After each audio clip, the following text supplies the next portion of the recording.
वो भी उनके साथ मौजूद। और आप ये तस्वीरें देख रहे हैं अगरतला एयरपोर्ट से, जहां के प्रधानमंत्री पहुंच चुके हैं। और अब से कुछ ही क्षणों के बाद आप देख पाएंगे कि ये महाराजा वीर विक्रम जो हवाई अड्डे है, उसके एक नए टर्मिनल भवन का उद्घाटन प्रधानमंत्री अब से कुछ ही क्षणों में करने वाले हैं। और हमें जानकारी ये मिली है कि ये जो नए एकीकृत टर्मिनल इमारत है, उसका निर्माण 450 करोड़ रुपए की लागत से किया गया है। प्रधानमंत्री इस टर्मिनल भवन का जायजा लेते हुए उनको अधिकारियों की तरफ से ये बताया जा रहा है कि किस तरह से ये टर्मिनल भवन है, उसका निर्माण कैसे किया गया है।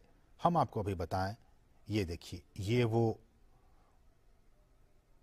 मास्टर प्लान जिसके तहत इस पूरे टर्मिनल भवन का निर्माण किया गया है। और इसमें सारी चीज़ें अत्याधुनिक सुविधाओं से लैस ये टर्मिनल भवन। कहा जा रहा है कि इस पूरे एकीकृत यूनिफाइड टर्मिनल जो भवन है, इमारत है, उसका निर्माण 450 करोड़ रुपए की लागत से किया गया है। और ये आधुनिक सुविधाओं से युक्त है।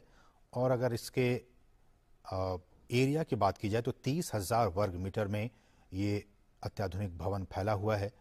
और जो लेटेस्ट टेक्नोलॉजी है, आईटी टेक्नोलॉजी, आईटी नेटवर्क, उसके द्वारा ये सपोर्टेड ये टर्मिनल है। और जैसा कि हमने आपको बताया है कि ये जो नई इंटीग्रेटेड टर्मिनल बिल्डिंग है, उसके उद्घाटन के साथ ही महाराजा वीर विक्रम एयरपोर्ट की गिनती, ये जो एयरपोर्ट टर्मिनल है उसकी गिनती देश के इंटरनेशनल एयरपोर्ट्स में होने लगेगी। क्योंकि इंटरनेशनल एयरपोर्ट्स में जो सुविधाएं मौजूद होती हैं यात्रियों के लिए, आईटी इनेबल्ड जो सिस्टम होती हैं, वो सारी सुविधाएं इस टर्मिनल भवन में भी वो सारी सुविधाएं यहाँ पे लगाई गई हैं। तो कहा जा रहा है कि इस टर्मिनल भवन के उद्घाटन के बाद से जो इंटरनेशनल एयरपोर्ट्स और जो वहाँ सुविधाएं होती हैं, वो सुविधाएं अब यहाँ भी उपलब्ध होने लगेंगी। कुल 20 चेक इन काउंटर्स यहाँ पे होंगे, ताकि लोगों को एक साथ अलग अलग काउंटर्स पे वो जाएंगे, चेक इन काउंटर्स पे होंगे, भीड़ यहाँ पे ज़्यादा नहीं होंगी। लोगों की सुविधाओं को, यात्रियों की सुविधाओं को ध्यान में रखते हुए कुल 20 चेक इन काउंटर्स बनाए गए हैं। और ऐसा कहा जा रहा है कि अंतर्राष्ट्रीय यात्रियों और कुल डोमेस्टिक पैसेंजर्स के साथ ये 1200 यात्रियों को एक दिन में संभालने की इसकी कैपेसिटी होगी।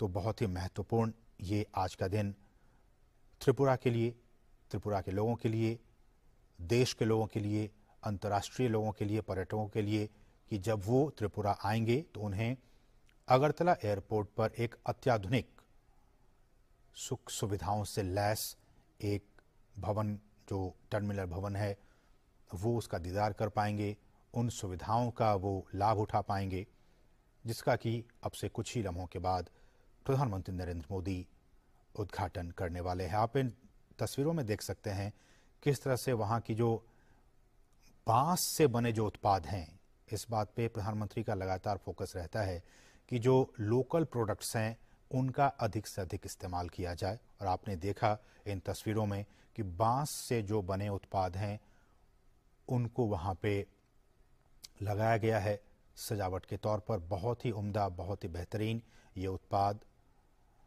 और आप देखेंगे अब से कुछ ही लम्हों के बाद उन तस्वीरों में कि ये जो भवन है उनमें जो स्थानीय वास्तुकला है, जो आर्किटेक्चर है, इस बात को आप बहुत ही गंभीरता से और ध्यान से सुनिए कि ये जो पूरा टर्मिनल भवन है, इसको बनाने में यहाँ की जो लोकल आर्ट्स हैं, जो लोकल वास्तुकला है, उसका इस्तेमाल किया गया है, ताकि जब लोग यहाँ पे आएँ, जब जो पैसेंजर्स आएँ, जो टूरिस्ट यहाँ पे आएँ, उनको त्रिपुरा की जो स्थानीय कला है उससे वो रूबरू हो सकें, उसको वो जान सकें, उसको वो समझ सकें। आपको हम बताएंगे कि किस तरह से यहाँ पे उन्नाकोटी पहाड़ियों की जो पत्थर हैं, उन पत्थरों से बनी जो मूर्तियां हैं वो यहाँ पे लगाई गई हैं।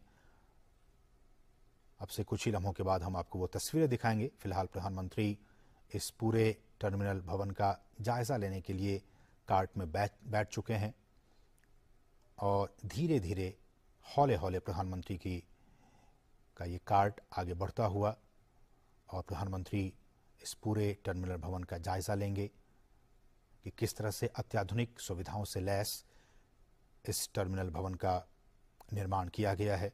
हमने जैसा आपको बताया कि 450 करोड़ रुपए की भी लागत से अधिक की लागत से इस पूरे भवन का निर्माण किया गया है। 30,000 वर्ग मीटर में ये जो टर्मिनल है वो फैला हुआ है। आईटी इनेबल्ड सारी चीज़ें आपको यहाँ पे मिलेंगी। आईटी नेटवर्क से एकीकृत ये टर्मिनल भवन है और इसकी गिनती यहाँ पे इस तरह से इन चीज़ों का निर्माण किया गया है कि इंटरनेशनल स्तर के जो एयरपोर्ट्स होते हैं वहाँ जो सुविधाएं होती हैं उन सुविधाओं को यहाँ भी प्रस्तुत किया गया है ताकि यहाँ पे जो राष्ट्रीय और अंतर्राष्ट्रीय स्तर पे के जो यात्री हैं वो जब पहुँचें तो उन्हें किसी भी तरह की कोई दिक्कतों का सामना न करना पड़े। जैसा कि हमने आपको ये भी बताया कि इस टर्मिनल के अलग अलग जगहों पर आप जब जाएंगे यहाँ तो स्थानीय जो कला है उसको भी वहाँ उकेरा गया है। स्थानीय जो उत्पाद हैं खासकर बांस और बेंत से बनी जो चीज़ें हैं उससे बने उत्पादों को इस पूरे टर्मिनल भवन में लगाया गया है। हम आपको दिखाएंगे वो सारी चीज़ें। और ये भी कहा जा रहा है और जैसा कि हमने कई बार कहा है कि प्रधानमंत्री का एक विज़न है कि जो नवीकरणीय ऊर्जा के स्रोत हैं हम उन स्रोतों के जरिए हम अपनी इकोनॉमी को आगे बढ़ाएं। केरल, आप जानते हैं कि कोच्चि का जो इंटरनेशनल एयरपोर्ट है वो अपनी एनर्जी कैपेसिटी को ज़्यादा से ज़्यादा सोलर एनर्जी से उसका वो यूज़ करता है वो एयरपोर्ट, और वहाँ पे उस सोलर एनर्जी के ज़रिए बहुत सारे कामकाज होते हैं। उसको ध्यान में रखते हुए और भी बहुत सारे एयरपोर्ट्स पे जो सोलर पैनल्स हैं वो वहाँ लगाए गए हैं। ठीक उसी तरह से इस एयरपोर्ट पर भी इस तरह से बनाए गए हैं कि सौर पैनल्स यहाँ पे लगाए गए हैं ताकि सोलर एनर्जी का भी ज़्यादा से ज़्यादा इस्तेमाल किया जा सके और जो फॉसिल फ्यूल्स हैं या फिर जो बिजली हैं उसका कम से कम यहाँ पे उपयोग हो सके। वास्तुकला पे अगर हम आए तो हवाई अड्डे का जो टर्मिनल भवन है जिसका कि जायजा इस वक्त प्रधानमंत्री ले रहे हैं उसमें वास्तुकला के हिसाब से राज्य का जो इतिहास रहा है उसको यहाँ पे स्थान दिया गया है।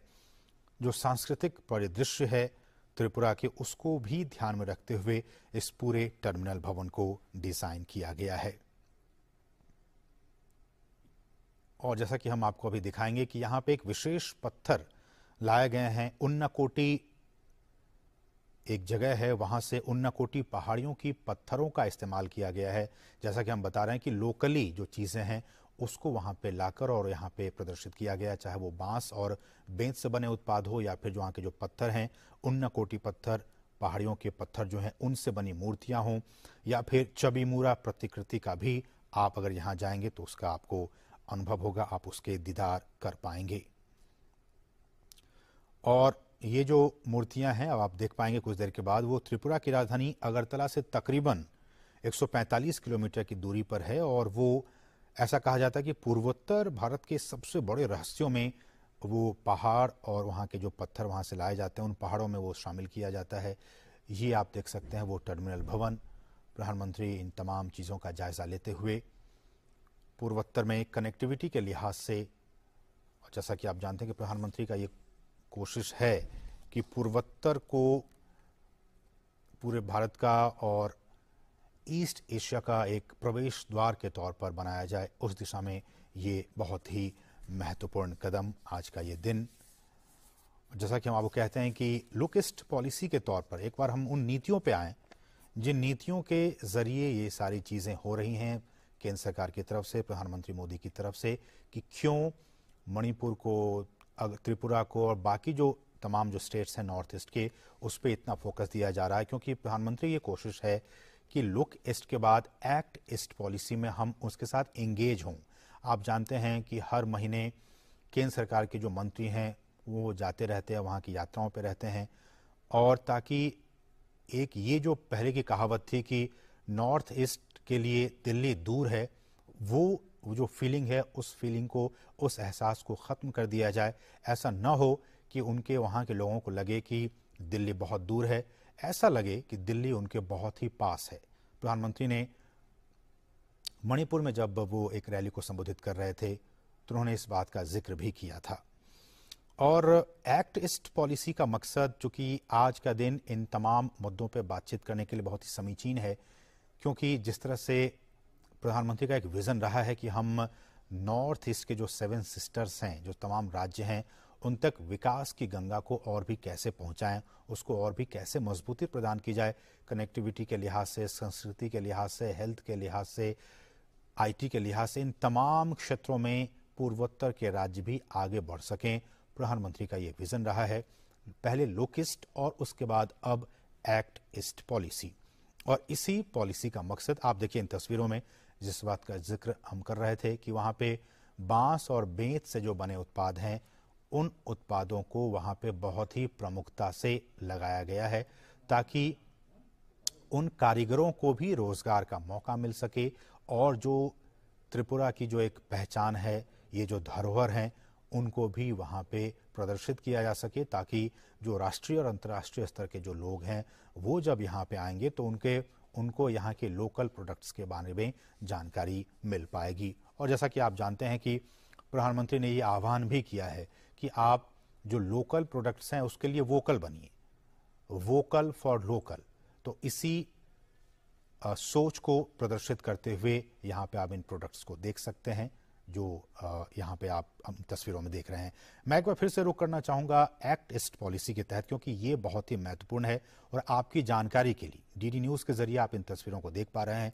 जानकारी हम आपको बता दें कि इन एक्ट ईस्ट पॉलिसी के जरिए प्रधानमंत्री और केंद्र की मोदी सरकार की ये कोशिश है कि किस तरह से जो एक्ट ईस्ट के जो तमाम राज्य हैं उन तक अपनी पहुँच को बढ़ाया जा सके, पहुंच को बढ़ाई जा सकी, और न सिर्फ संस्कृति के तौर पे बल्कि कनेक्टिविटी के तौर पे, स्वास्थ्य के तौर पे, इंफ्रास्ट्रक्चर के तौर पे, इन तमाम क्षेत्रों में नॉर्थ ईस्ट के जो तमाम राज्य हैं वो आगे बढ़ सकें, उनको ये ऐसा न लगे कि दिल्ली बहुत दूर है। इसलिए प्रधानमंत्री लगातार यहाँ पे दौरों पे रहते हैं। अब से कुछ देर पहले वो मणिपुर में थे।